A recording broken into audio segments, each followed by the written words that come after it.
salut tout le monde, j'espère que vous allez bien. Aujourd'hui ce sera une vidéo de comment diminuer sa palle. J'ai vu beaucoup de personnes qui avaient une palle monstrueuse. Ça pouvait aller de 50 à 250 tomes non lus. Honnêtement, je ne sais pas comment c'est possible, mais je vois de plus en plus de vidéos où les youtubeurs manga essayent de diminuer leur palle tant bien que mal. Et moi ça me choque, vraiment, je sais pas quoi vous dire, mais ça me choque. Mais en même temps, tant mieux, parce que du coup je me suis dit, et si j'en faisais une vidéo? Pourquoi pas proposer un petit tuto pour diminuer sa palle? On sait jamais, ça peut peut-être aider. Et c'est parti!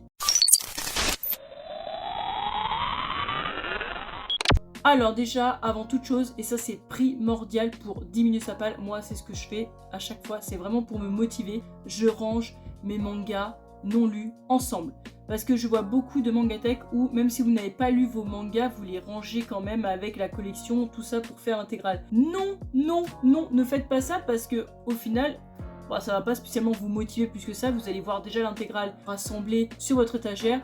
Et donc, quel intérêt de le lire? Non, non, non, non, non. Honnêtement, il faut rassembler que les tomes non lus ensemble. Vous faites une pile, c'est primordial pour que vous soyez motivé. Ensuite, il faut surtout les mettre dans un endroit visible. Parce que si vous ne voyez pas, si c'est caché dans votre placard, etc., au bout d'un moment, ça va prendre la poussière. Vous aurez même limite oublié leur existence. Donc à quoi bon? Limite, quand vous vous réveillez, faut le voir devant vos yeux, que vous puissiez un petit peu culpabiliser et en même temps que ça puisse vous motiver. Parce que c'est vrai qu'en voyant sa palle, clairement, on se rend mieux compte de combien de mangas on a à lire. Est-ce que vraiment ça vaut le coup d'en acheter? Est-ce qu'il ne faut pas diminuer sa palle? Vous allez voir l'évolution. Moi je trouve que c'est très plaisant, très jouissif en fait de voir sa palle diminuer. Personnellement, je le mets dans un endroit où je passe tout le temps devant, comme ça je me rends compte de combien de mangas il me reste, qu'est-ce que je vais pouvoir lire, etc. Je ne sais pas pour vous, mais moi je déteste avoir une grande palle. C'est-à-dire que moi je dois avoir grand maximum entre 25 et 30 tomes non lus, et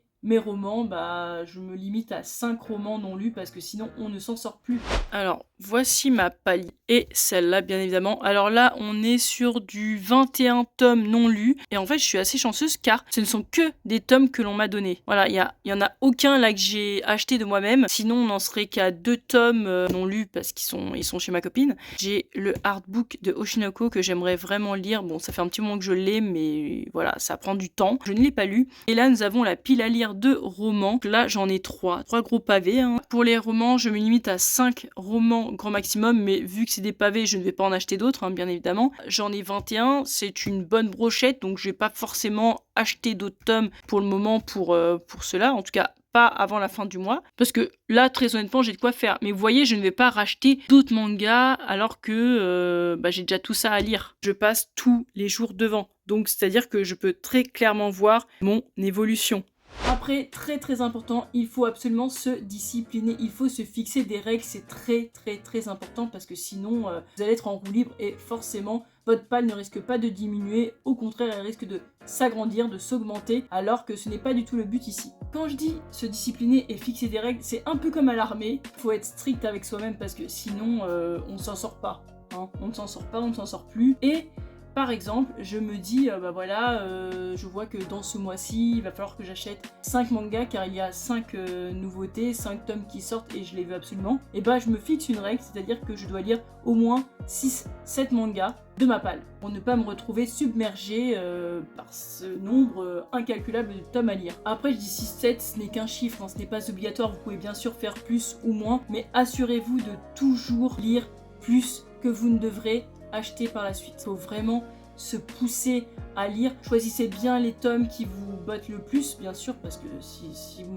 n'y prenez aucun plaisir, vous n'avez pas aimé l'œuvre et donc ça sert à rien. Vous allez plus subir que vous faire plaisir, donc ça sert à rien. Mais il faut vraiment vous fixer des règles, vous fixer des limites et vraiment s'y tenir. Toujours lire plus que vous ne devriez acheter. N'hésitez pas à vous fixer un objectif. Par exemple, si vous avez 150 mangas dans votre palle, eh bien vous pouvez vous dire en 2 mois il faut que j'arrive à, je sais pas moi, 100. En gros, faut pas non plus désespérer, même si vous avez 250 tomes non lus, si vous faites l'effort, si vous êtes vraiment discipliné, vous pouvez atteindre un objectif 30 mangas dans votre palle. Très sincèrement, c'est possible. Mais faut un peu se restreindre quoi, faut se serrer un peu la ceinture par moment, faut un peu arrêter de dégainer sa carte bancaire à tout va et commencer à lire sérieusement. plus vous allez lire, plus vous serez motivé à acheter d'autres mangas, à découvrir d'autres nouveautés. En tout cas, quand vous allez acheter, vous aurez la conscience plus tranquille. Avec un peu de rigueur, un peu de discipline, on peut y arriver. Bon, j'espère que cette petite vidéo aidera certains à diminuer leur pal à l'avenir, je l'espère, je me dis peut-être que je peux aider, j'en sais rien. Mais en tout cas, ça peut être sympa de mettre en commentaire le nombre de tomes non lus, donc le nombre de votre pal, hein, pour voir un petit peu l'ampleur des dégâts. Non, je rigole. Et en même temps, ça peut aider certains à se sentir moins seuls. Sur ce, nous arrivons à la fin de la vidéo, j'espère qu'elle vous aura plu. En tout cas, n'hésitez pas à lâcher un petit pouce bleu si vous avez aimé, et à vous abonner pour de prochaines vidéos. Salut!